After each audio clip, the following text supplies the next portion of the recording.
right, here we are out in the hayfield right now, but the soon-to-be cornfield. I'm only tearing up about an acre, but it's going. Not too bad, actually. So, little minor setback, you know, just your typical drive over a screwdriver, a 2-foot screwdriver, and, you know, pop your tire.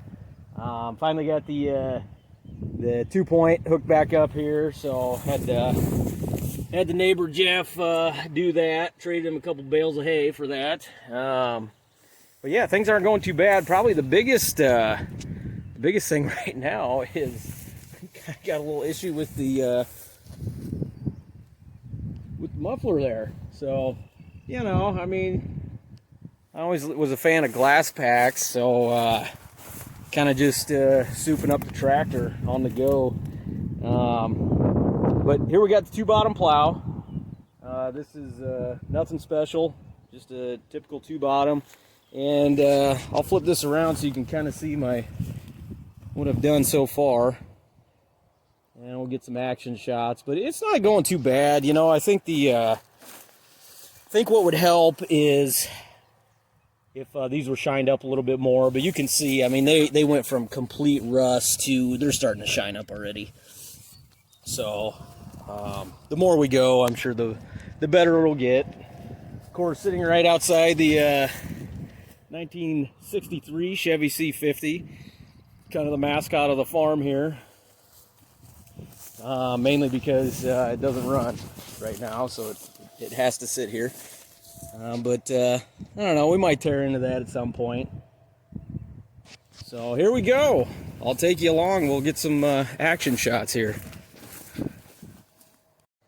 I got to point out my seat here. My neighbor that helped fix my 3-point, he felt so bad for me. He threw in an old seat. So I appreciate that. I told him it was like Christmas. Kind of nice to, you know, creature comforts, I guess. So let's fire this baby up.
my ears are definitely ringing, so I'm gonna call it quits till I get a new muffler. It's just too much, and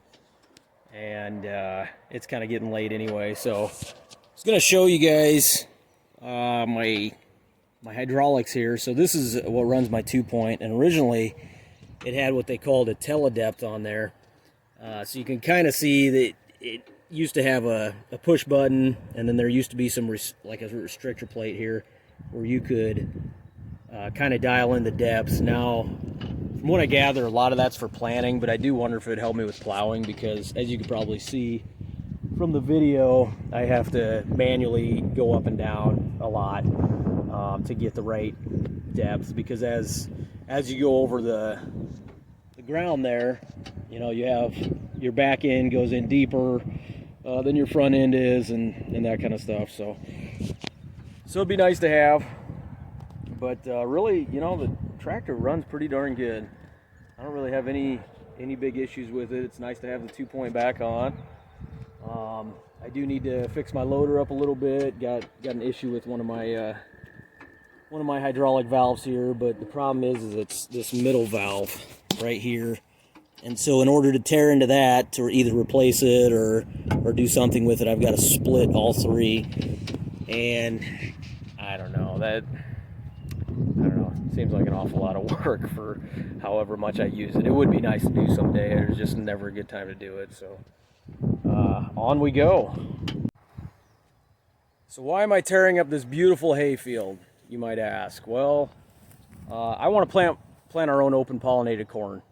And the reason for that is I can save back seed year after year and keep planting it. So I'm hoping my initial investment in this 150-pound bag of seed will last me. And I'd like to just do an acre every year and hopefully feed the chickens and maybe a few pigs with that. I don't know if it'll be enough for the pigs, but some kind of self-sustainability as far as grain goes. Of course, when we get cows, they won't get that. They'll just be completely grass-fed. But I found some seed.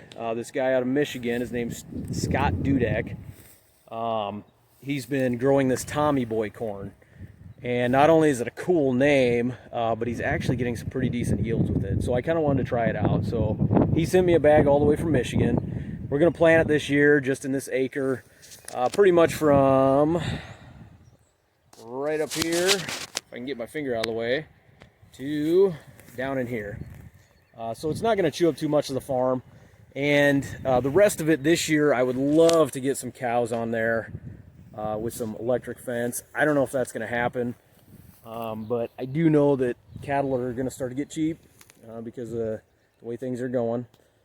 And it'd be nice to buy a couple, maybe a cow-calf pair or a couple steers just to finish and send to the locker maybe next spring or summer. So we'll see on that. I got a lot of things to do, but getting this corn in was definitely a priority for me, because if I've got a way to cut my feed costs for the chickens, that makes it a lot more profitable, and as well as being able to do it year after year after year. So hopefully I won't have to buy too much seed. That's kind of my plan.